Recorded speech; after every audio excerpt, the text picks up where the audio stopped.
let's talk emulsion tubes. So this is the tube that's been sent to me, and they look like little whistles, don't they? There's actually a piece missing that's not connected right now, but essentially they look like little whistles. This is the emulsion tube that came off of the bike, and with a little bit of a clean it should be looking good. There is a difference between them. It's not huge, but you can see the aperture, there's a slight difference. And also the one on the left here that's come off of the motorcycle has got this fluting. So if it was a little whistle, you'd want to blow this one, right? It's got a lovely little fluting to it. Whereas the replacement kit from Norway, that's just, somebody's just gone and bopped a, I mean, it is not exactly round. Is it round? Yeah, I suppose it is. Somebody's just popped a drill in there, and this looks much better machined. So I like to think of the world like this: before COVIDity and after COVIDity. When things were made really well and then nobody gives a crap anymore. This is how I look at it. So although the new ones came with the kit and will function absolutely fine, my eye is drawn to the, is that right, the fluting on that? Is that good? Anyway, they're going to get cleaned up and they're going to be refitted. It's a shame, but that's how I feel. My fingers just aren't long enough to get in there.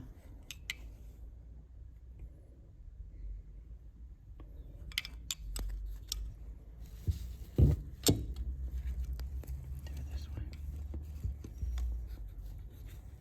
Get your fingers in there.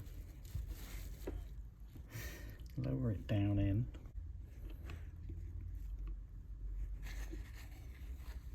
So what I'm trying to do is get the emulsion tubes up and in the right orientations, that when they go on here, they squirt their goodness in the correct direction up this tube here.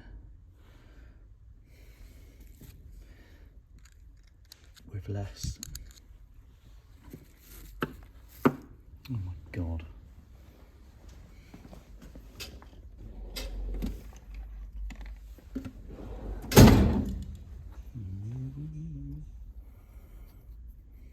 Over jammed. There you go, you got over jammed. Oh, come on. It's all my fault. Okay, let's pop this bit on. So I'm just going to put my finger in there.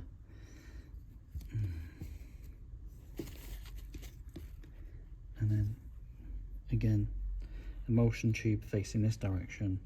So its little fluty bit fires its fluty goodness up into these three.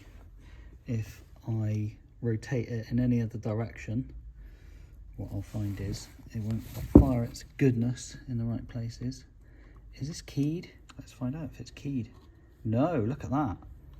So again, if I install this little fluty bit facing away from me or facing somewhere else, it's not going to shoot its little goodness up there, which is where the pilot jet lives. Is that right? Pilot jet in there? Is that the main jet or pilot? No, pilot's in there, sorry. So I've lined up my emulsion tubes, everything's looking really, really good. And I just pull this one off because I'm going to give it a bit of a clean, and I'm like, A, B,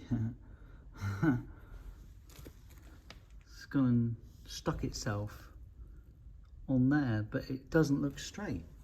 And I just tried picking it off and it ain't picking off very, very nicely, so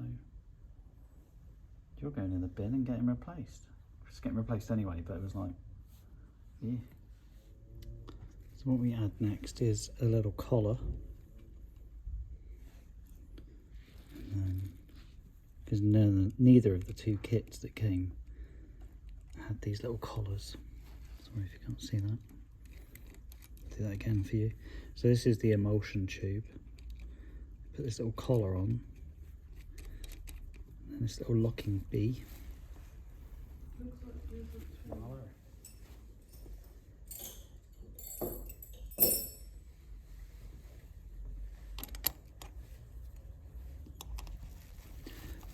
So I'm trying to use as many new parts as possible.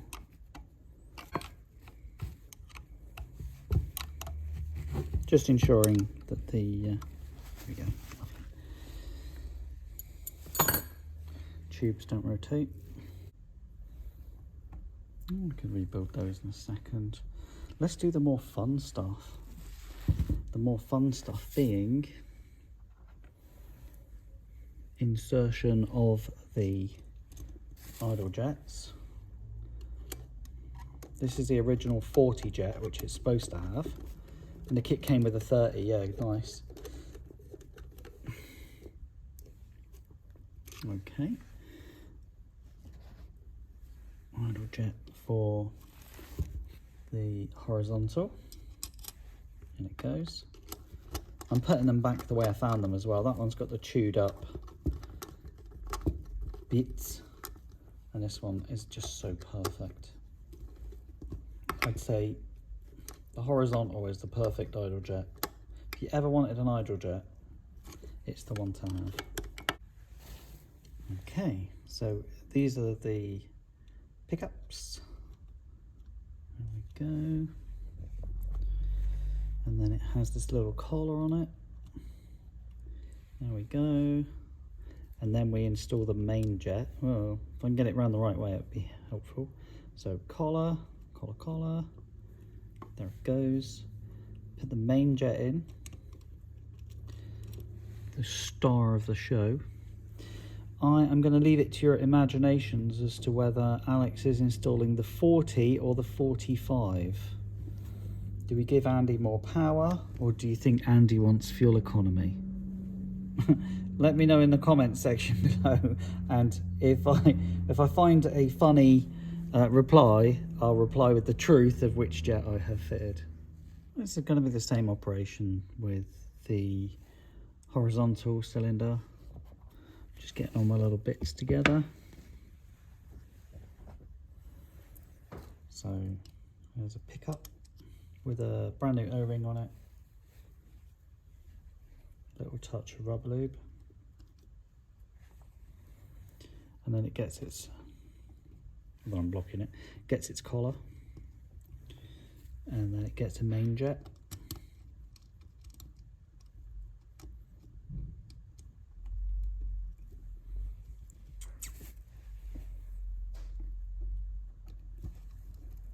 I'm just reversing the main jet and then re-screwing it back in just so it threads beautifully. Yeah. I'm going to get a big screwdriver.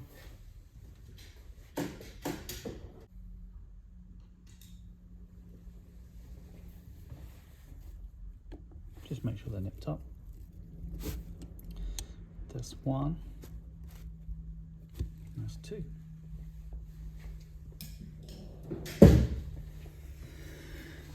It's a thing of beauty. I'm starting to run out of parts now as I start replacing O-rings, and it also leaves me with a few bits left over for Andy. So these are old jets and old collar bolt things, so I'm making him a little pile of trinkets there. I also scored a whole load of screws. These are the ones that came out of the bike and they're all chewing themselves up, so I've got a whole load of M5s. And if you're ever curious about, so you're working on your motorbike, okay, and you're taking stuff off of it and you're always curious what it is, here's a handy hint. Get yourself one of these little babies. So this is a measurement device for bolts, and what you can do with it is you can say, right, let's get rid of these. I've taken something off my motorbike and I don't know what size it is. So with this, you can put it in the slot, M4, no, M5. So it's an M5. Then we can place it here and you can see that it's an M5 by 12. Well, I didn't quite go that far. I went and got 14s. Focus, Alex. I got M5 by 14s. I think they're actually M5 by 16, and the reason is I really wanted these little lock-in washers. So we're just going to pop one into the carb, and you'll see it threads in beautifully because we know it's an M5, and there's plenty of space for it to go in there, so it's not a problem. So what was happening with the old ones were they were all just chewing themselves up, and it was just disgusting. So something like this might cost you like 10 quid. You could take a fixing off your motorbike and go, oh no, it's not an M3, M4, yeah, it's an M5 by 12. So you could go onto the internet and type M5 times 12 and you'll find different heads, but you'll find what you're looking for. While I've had plenty of fun on this side of the carbs, I'm now inclined to flip them over and put everything back together.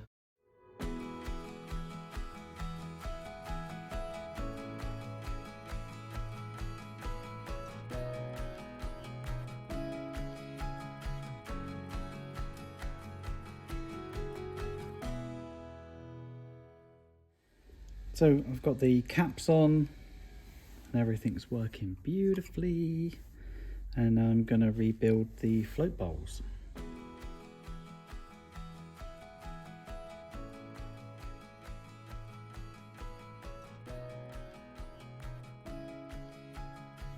So what I'm doing is I'm just running my fingers around the new seal.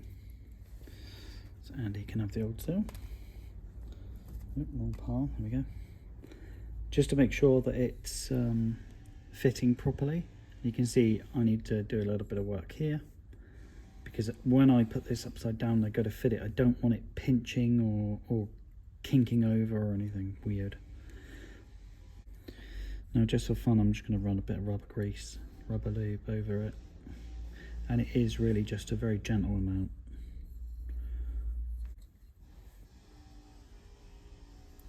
Yeah, looking good.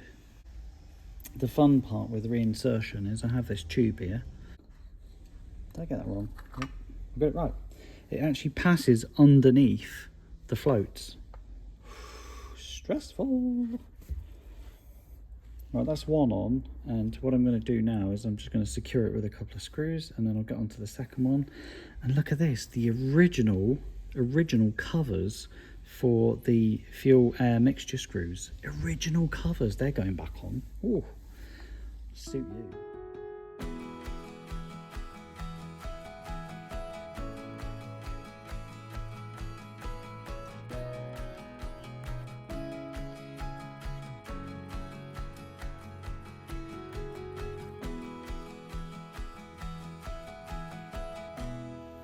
Okay, all put back together, and if you're eagle-eyed, you'll notice this is not the correct configuration, because two of these screws, these two, have to come out.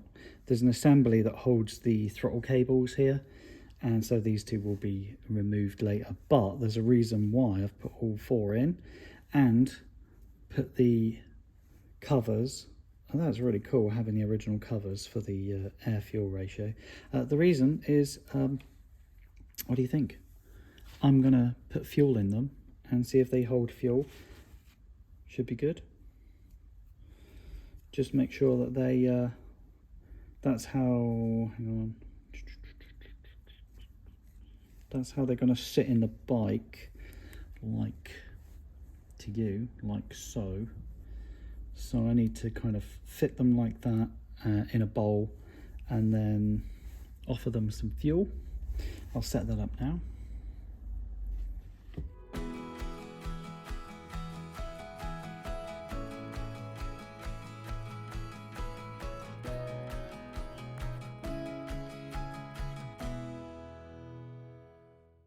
So let's see if they can hold their liquor.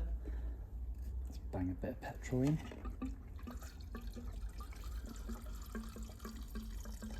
We'll just give them a couple of 100 mils.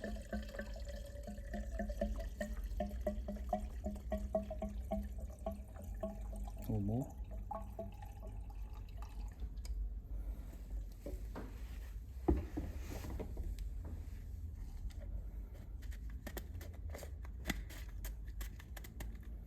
You've seen a video where Land Trot Rides has got one of these.